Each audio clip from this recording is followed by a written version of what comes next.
প্রথমত শুভেন্দুদা গতকালই এই ব্যাপারে বলেছেন যে আমাদের যারা বিধায়ক, আমি দীপকদা, মনোজ আর অগ্নিমিত্রাদি, এই অনৈতিকভাবে যে সাসপেন্ড এবং বিরোধীদের যে কণ্ঠরোধ, এবং গতকাল যেটা হলো ফ্লোরের মধ্যে মার্শাল দিয়ে মার, মানে আগে শুনেছিলাম তৃণমূলের বিধায়করা পিটিয়ে, মানে শাসক দলের বিধায়করা পিটিয়ে বিরোধী দলের বিধায়কদেরকে হসপিটাল পাঠালেন।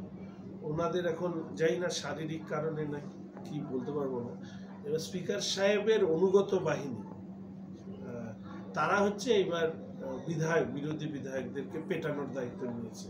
ফলে এই বিরোধী বিধায়কদেরকে পেটানো, 4 জন এমএলএকে অনৈতিকভাবে সাসপেন্ড, এর জন্যই আজকে আমরা সদন বহিষ্কার করছি ঘোষিতভাবে, যেটা আমাদের মাননীয় বিরোধী দলনেতা বলেছে, এবং আমরা বিক্ষোভ দেখাবো।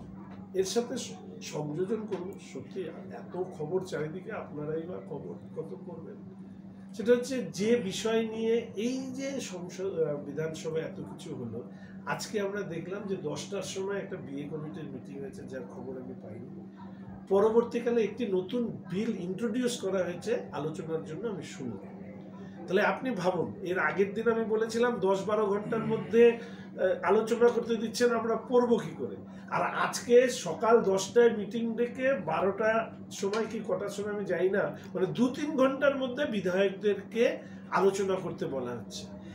যেখানে আইন প্রণয়ন হবে, যেখানে বিধায়করা পক্ষে বিপক্ষে বিলের উপরে বলবেন, সেইটাকে ছেলে খেলার জায়গায় পৌঁছে দিয়েছে। আমি আবার বলছি, রিপিট মাই ওয়ার্ড, আমাদের বর্তমান স্পিকার মহোদয় ডানপন্থী তো বটে, ডান দিকে তাকিয়ে থাকেন ট্রেজারি বেঞ্চের দিকে, যে কখন ট্রেজারি বেঞ্চের ডাইরেকশন আসবে সেই অনুযায়ী সাসপেন্ড করবেন কি কাকে মার্শাল দিয়ে বের করবেন, এসব করেন।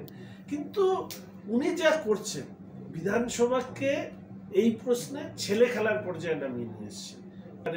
ভূমিকা, যে পদ্ধতিতে এই বিলগুলো প্রেস হচ্ছে, এটা সমর্থনযোগ্য না। এর পশ্চিমবঙ্গের পক্ষে বিপদ।